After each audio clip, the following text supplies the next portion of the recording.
You know, it's a very similar story amongst Aboriginal kids growing up in Sydney and New South Wales. See, even though New South Wales has the highest population for Aboriginal and Torres Strait Islander people, in my high school there was like one other Aboriginal kid. There was definitely this identity struggle between living two worlds. You know, my mum coming from Irish English background, which I also connect to really strongly as well. My dad would pick me up from primary school and kids would say, oh, but he's black and you're not, like you're not really Aboriginal. I was just like, I'm different, although I look like other people in my class.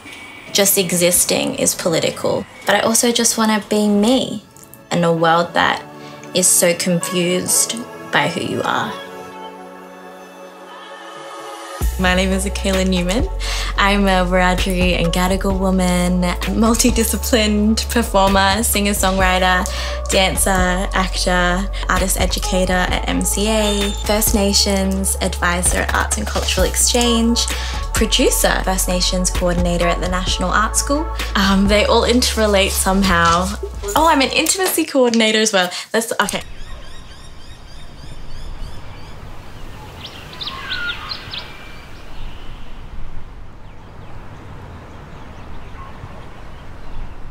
My dad, Paul Newman, he was born in Condobolin. He's one of 10 brothers and sisters, a very big family. He was a part of the stolen generation and was sadly taken when he was a young boy down to Sutherland Highlands, and then just had this really big pull to go back to Sydney, and he was always like, oh, I just really want to see the harbour and be there. He's always doing family research, trying to repatch that. We found out that my great-great-grandmother Elsie Kinchela was born on the Sydney Basin, so finding that Gadigal link was really special.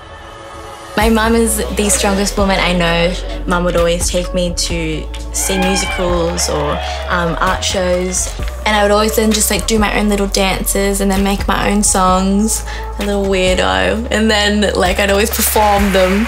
I was doing a musical, Into the Woods, and I played Cinderella. That was like the first musical I ever did, and like the spotlight was just on me as I sung. And I just saw my parents, like mum was crying, and like it was so sweet. And it was like the best feeling. I felt so at home and just so comfortable. And I think being on stage, you put a mask on, but really you take that mask off like you're your most vulnerable on stage and on film. I just felt a sense of wholeness, like I'm okay. It wasn't until I went to Newtown Performing Arts, like the geographical location, of course there was more community. That traditional idea of like the artist works alone by themselves in the studio, like it's just not true. Like I've always had people collaborating with me and being with me. My first music teacher, one day he was like, let's just stop doing covers. Like, why don't you write what you want to write, like tell your songs. Heart for Free. It was that first song and it came from a very big place of heartache, also very influenced by fantasy. And when I was writing that song, I just pictured mermaids in my head, a response to feeling like living in between two worlds, challenging the myths of different stereotypes and what Aboriginal and Torres Strait Islander art is meant to be. I also just love fantasy because you get to create your own world, and that's what I love to do, like making my own costumes, creating like dark pop apocalyptic sounds. Every song is a different world.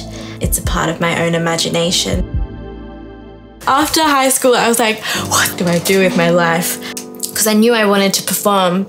So I went to acting school, and it just blew me away how actors do what they do. You were left to be in this open wound, like you were stripped back to express yourself, but there was never any closure practices. You can't just give someone a sword and tell them to fight, kiss someone and think everything's okay. Like there has to be choreography, there has to be a process, a method, there has to be all this consensual work that happens in the background. And that's how I got into intimacy coordinating, because that process of closure is so important. So, you know, as soon as you get off stage, what methods do you have? And everyone's so different. Like some people love to just talk and like, oh, I just need my space.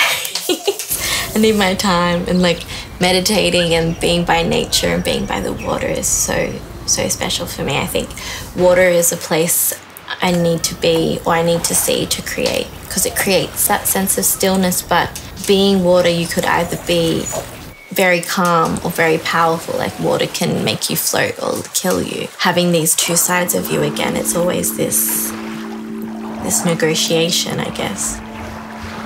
We're always giving in this society, giving ourselves and being overworked in that sense of giving to the point of burnout. And I think that makes us feel empty.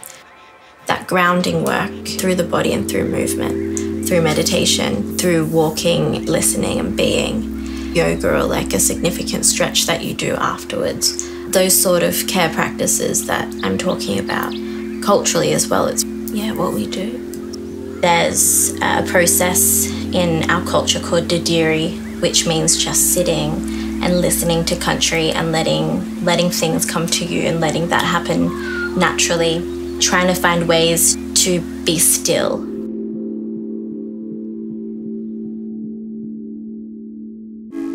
I wrote my thesis because I wanted to talk about that original identity, politics growing up, and the nuances and complexities of First Nations culture and performance. And I decided to call it Winyana Dilinya, which means to know yourself in Wiradjuri language. My thesis point was, how does performance permeate a sense of identity? As I was just talking and having a yarn to my friends about how they felt doing performance, like a lot of my friends now are in Bangara, they express that same wholeness, and I think it's because we then have this return to something that is so innately already within us. And it's so true to when I was little, like First Nations dance, when we stamp our foot, we're waking up country, like always waking up that thing inside of you that's always been there, you know, nothing's ever broken. There's this performance that I did for Biennale Rivers, which was called From the Water with Art Gallery New South Wales, and it was a water walk from the art gallery all the way through the park to MCA. And in that walk I was doing different songs in language, and there was one song that I made called Gama, Eora, and as soon as I sang that song everything was still, and then these waves just crashed, and then these parrots flew by, and my name means parrot. So it was like these birds were just talking, and like it was so electrifying because the land had memory. All these things are alive and interconnected. That was really special. I'll never forget that. When I was young, I got into the Aboriginal and Torres Strait Islander dance company that's run by Bangara. And I had that same feeling as I was walking around to the wharf, that I was meant to be here, like really connecting to my ancestors in that place, relearning language and re-energizing that part of me.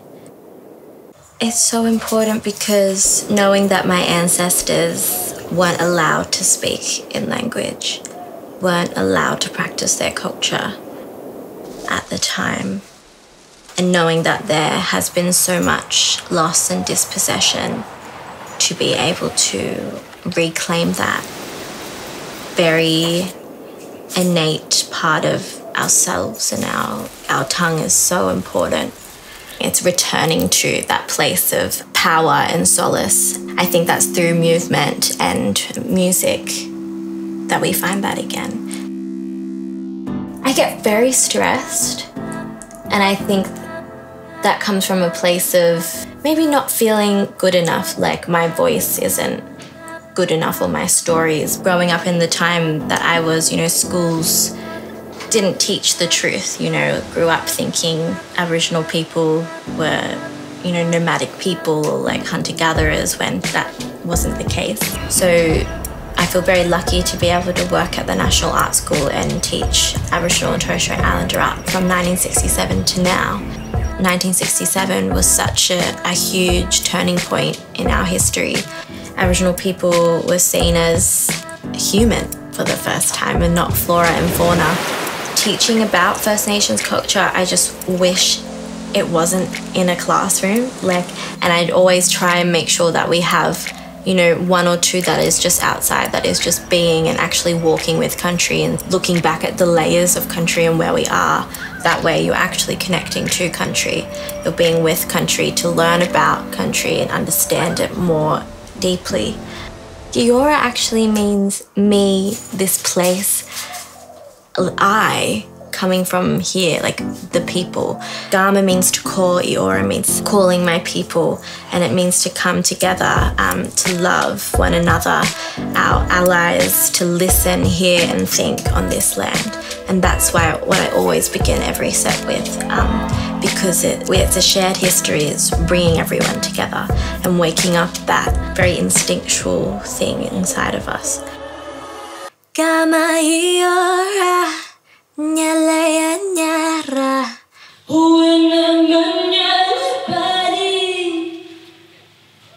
nyalaya bula buku.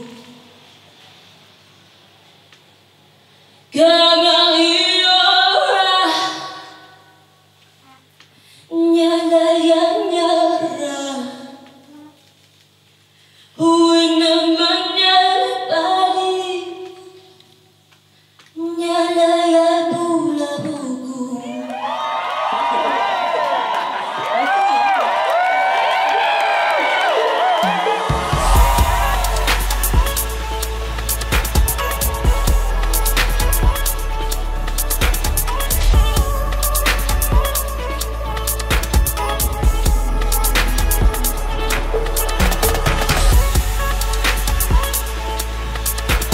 It's your life.